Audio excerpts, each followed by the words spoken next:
बिहार विधानसभा चुनाव की तारीखों की घोषणा के बाद महागठबंधन और एनडीए दोनों ही खेमों में सीट बंटवारे का फॉर्मूला अब तक तय नहीं हुआ है और इस वक्त सबसे ज्यादा चर्चा एलजेपी लोक जनशक्ति पार्टी रामविलास के प्रमुख केंद्रीय मंत्री चिराग पासवान को लेकर की जा रही है। बड़ी खबर मैं आपको बताने जा रही हूं। आज चिराग पासवान के पिता रामविलास पासवान की पुण्यतिथि है।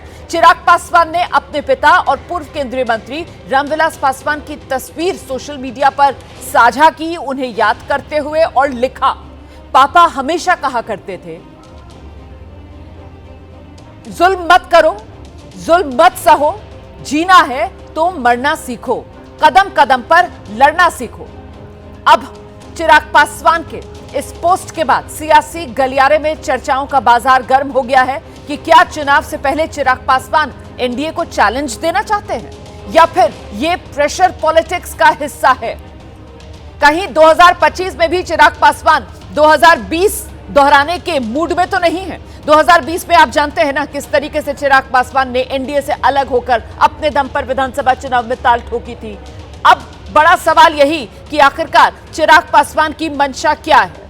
ये जो सोशल मीडिया पर साझा किया है चिराग पासवान ने पोस्ट, उसके जरिए चिराग पासवान किससे क्या कहना चाह रहे हैं, किसे क्या संदेश देना चाह रहे हैं, जरा खुद पहले चिराग पासवान की जुबानी आप सुन लीजिए, उन्होंने क्या कहा है। अपने पिता के सपनों को पूरा करने के लक्ष्य को मैंने कभी टूटने नहीं दिया। उनके जाने के बाद विपरीत परिस्थितियां थी, पार्टी को अकेले चुनाव लड़ना पड़ा था 2020 में। उस परिस्थिति का भी मैंने मजबूती से सामना किया, अकेले चुनाव लड़ा।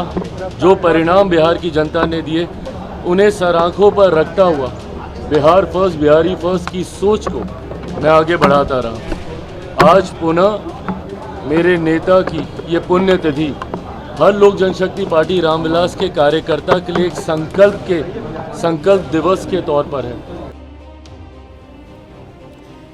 तो ये चिराग पासवान को आप सुन रहे थे। सवाल बड़ा है, एनडीए में अभी सीट शेयरिंग के फॉर्मूले पर मोहर लगी नहीं है, मंथन का दौर चल रहा है और सूत्र ये जानकारी दे रहे हैं चिराग पासवान की तरफ से जिद पकड़ ली गई है। चिराग पासवान को कम से कम बिहार विधानसभा चुनाव में 40 सीटें चाहिए इस बार ताल ठोकने के लिए। लेकिन वहीं एनडीए के भीतर साथी दलों की संख्या के हिसाब से मजबूरी बीजेपी के सामने फिलहाल ये है कि वो 25 से 28 सीटों के बीच ही चिराग पासवान को सीट शेयरिंग के तहत साझेदार बनाने की मंशा जता रहा है। तो क्या होगा, कुल मिलाकर ये बड़ा सवाल है। चिराग पासवान जो कह रहे हैं, चिराग पासवान सोशल मीडिया पर जिस तरीके की बातें लिख रहे हैं, उससे एनडीए के लिए क्या खतरे की घंटी है, सीधे आपको लेकर चलेंगे। हमारे साथ हमारी सहयोगी निधि इस वक्त मौजूद हैं। निधि, चिराग जो तेवर दिखा रहे हैं, ये एनडीए के लिए खतरे की घंटी या फिर चिराग प्रेशर पॉलिटिक्स वाला हथकंडा अपना रहे हैं? निधि, देखिए, चूंकि एन मोमेंट अब आ गया है, अब वो मोमेंट है जब किसी भी वक्त सीट शेयरिंग को लेकर के ऐलान हो सकता है। सभी पार्टियों में लगभग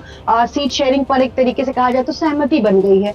सिर्फ चिराग पासवान की इकलौती पार्टी है जो जहां पर सीट शेयरिंग को लेकर करके अभी तक फाइनल मोहर नहीं लगी है और यही वजह है कि आखिर तक कितनी सीटें अपनी पार्टी के पाले में ला सकते हैं चिराग, इसी कोशिश में है। और अगर इसे इस तरीके से समझा जाए तो ये प्रेशर पॉलिटिक्स का ही हिस्सा है। क्योंकि आज रामविलास पासवान की 5वीं पुण्यतिथि है, चिराग पासवान यहाँ पहुंचे हैं और इससे पहले हम देखेंगे रोमाना की धर्मेंद्र प्रधान यहाँ से जाते हैं दिल्ली बातचीत करने के लिए। उससे पहले ये खबर आई कि चिराग पासवान का पूरे दिन फोन, मोबाइल जो है वो बंद रहता है। उनसे बातचीत करने की जब कोशिश होती है तो उनका मोबाइल बंद आता है। तो कहीं ना कहीं ये प्रेशर पॉलिटिक्स का हिस्सा है। चिराग पासवान खुद मीडिया में आकर के ये बयान नहीं देते हैं कि वो अलग होना चाहते हैं या वो बिहार की राजनीति में अकेले चुनाव लड़ने का मादा रखते हैं। इससे पहले उन्होंने नहीं बोला था। उनके जो बहनोई है, सांसद है अरुण भारती, वो आकर के कहते हैं कि चिराग पासवान इस बार पूरे बिहार को का नेतृत्व कर सकते हैं। इस तरीके की खबरें आती हैं। लेकिन आज जिस तरीके से चिराग पासवान ने ये पोस्ट किया है, मीडिया में आकर बयान भी दिया है, पापा के सपनों के बारे में जिक्र किया है और बिहार फर्स्ट, बिहारी फर्स्ट का भी जिक्र किया है, कहीं ना कहीं ये प्रेशर पॉलिटिक्स का हिस्सा है। और आखिर वक्त तक जितनी सीटें जो उनके मन मुताबिक सीटें हैं वो मिल जाए, इसी कोशिश में है चिराग पासवान को माना। आप रहिए निधि मेरे साथ, मैं लौटूंगी आपके पास। देखिए, एनडीए में सीट बंटवारे को लेकर चिराग पासवान का ये जो बयान सामने आया है ना, कह रहे हैं अभी कुछ बताने का टाइम नहीं आया। ये चिराग पासवान कह रहे हैं समय आने पर ही बताएंगे। तो अभी टाइम नहीं आया, समय आने पर बताएंगे। चिराग पासवान की तरफ से एक तरीके से आप कह सकते हैं कि पत्ते खोले नहीं जा रहे, और ऐसे में चिराग पासवान मीडिया के सामने तो अपने पत्ते नहीं खोल रहे, लेकिन सारे पत्ते निधि अभी चिराग पासवान के अपने हाथ में हैं। विकल्प सारे चिराग पासवान ने अपने पास बचा कर रखे हैं, ये कहा जाएगा। बिल्कुल, चिराग पासवान कहीं ना कहीं गाये बगाए इस बात का जिक्र जरूर करते हैं कि सिर्फ ऐसा नहीं है कि एनडीए में ही उनकी दोस्ती है, उनके लिए रास्ते हैं। बाकी जो अलग अलग पार्टियां इस बार चुनावी मैदान में उतरी हुई है, वो भी एक रास्ता है, एक जरिया है चिराग पासवान के लिए। और हम देखेंगे कि 2020 से 2025 में चिराग पासवान के लिए बिल्कुल अलग तस्वीर है। 2020 में उन्होंने अकेले चुनाव लड़ा था, बगावत की बिगुल उन्होंने फूंकी थी, और उनकी वजह से जेडीयू को कितना मेजर नुकसान हुआ था। लेकिन इस बार चूंकि तस्वीर बदली हुई, वो बार बार कहते हैं कि नीतीश कुमार हमारे मुखिया है, सब कुछ ठीक हो चुका है, लेकिन जिस तरीके से सीट बंटवारे को लेकर के अभी भी वो पेच फंसा हुआ है, जिस पर सहमति नहीं बन पा रही है। ये एक कोशिश है चिराग पासवान की आंख दिखाने की कि रास्ते अभी भी खुले हुए हैं और कभी कुछ भी राजनीति में असंभव नहीं है। आप बिल्कुल सही कह रही हैं। देखिए, नीतीश कुमार हमारे मुखिया हैं, इस तरीके के बयान चिराग पासवान की तरफ से दिए गए हैं, लेकिन नहीं भूलना चाहिए कि किस तरीके से खुद चिराग पासवान की पार्टी के भीतर से आवाजें बुलंद हुई, और बड़े स्तर पर बुलंद हुई कि बिहार की कमान चिराग पासवान के हाथ में देने का अब समय आ गया है। युवा बिहारी, बिहारी फर्स्ट, इसकी वकालत लगातार चिराग पासवान करते आ रहे हैं।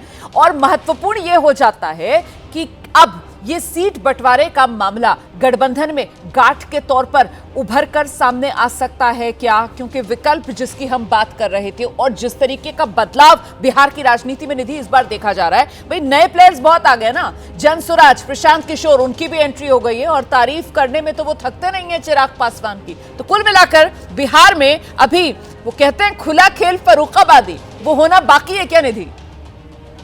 बिल्कुल, जब तक सीट शेयरिंग को लेकर के चाहे महागठबंधन या फिर एनडीए ऐलान नहीं कर देती है, तब तक कुछ भी संभव है। और यही वजह है कि दोनों ही पार्टियां, क्योंकि बीते दिन ही महागठबंधन को सीट शेयरिंग को लेकर के ऐलान होने वाला था, लेकिन आखिर तक इंतजार किया गया कि क्या उनकी तरफ से पहले सीट शेयरिंग का ऐलान होता है। तो ये जो है, ये गहमा गहमी का खेल जो है वो चल रहा है। और चिराग पासवान के बारे में जैसे आपने भी कहा, कई बार एबीपी न्यूज से भी उन्होंने इंटरव्यू में कहा है कि प्रशांत किशोर मेरे दोस्त है और हमारी बातचीत है, हम लगातार संपर्क में है। और साथ में उन्होंने ये भी कहा कि राजनीति में कुछ भी असंभव नहीं है। तो ये जो नई पार्टियां इस बार बतौर खिलाड़ी कोशिश कर रही है इस बार मैदान में उतरने की, तो चिराग पासवान एक कोशिश है, एक मैसेज है, संदेश देने की मतलब संदेश देने की कोशिश है कि हम कहीं भी कैसे भी करके जा सकते हैं, हमारे लिए खुला हुआ मैदान है। और पिछली बार से इस बार वो बार बार बिहार का ही जिक्र कर रहे हैं कि बिहार मेरे लिए बहुत ज्यादा महत्वपूर्ण है। और ये भी तस्वीर हम देख सकते हैं रोमाना, कि चिराग अपने आसपास जो लोग हैं उनमें से ही टिकट देंगे, क्योंकि पिछले 5 साल में उनका परिवार टूटा, पार्टी टूटी, तमाम चीजें हुई। तो क्या जो उनके सांसद है पांचों, क्या उन पर भी वो दाव खेल सकते हैं? ऐसी स्थिति अगर आती है कि वो अकेले चुनाव लड़ते हैं या किसी नए खिलाड़ी के साथ आते हैं मैदान में, तो इस तरीके की भी तस्वीर देखने को मिल सकती है।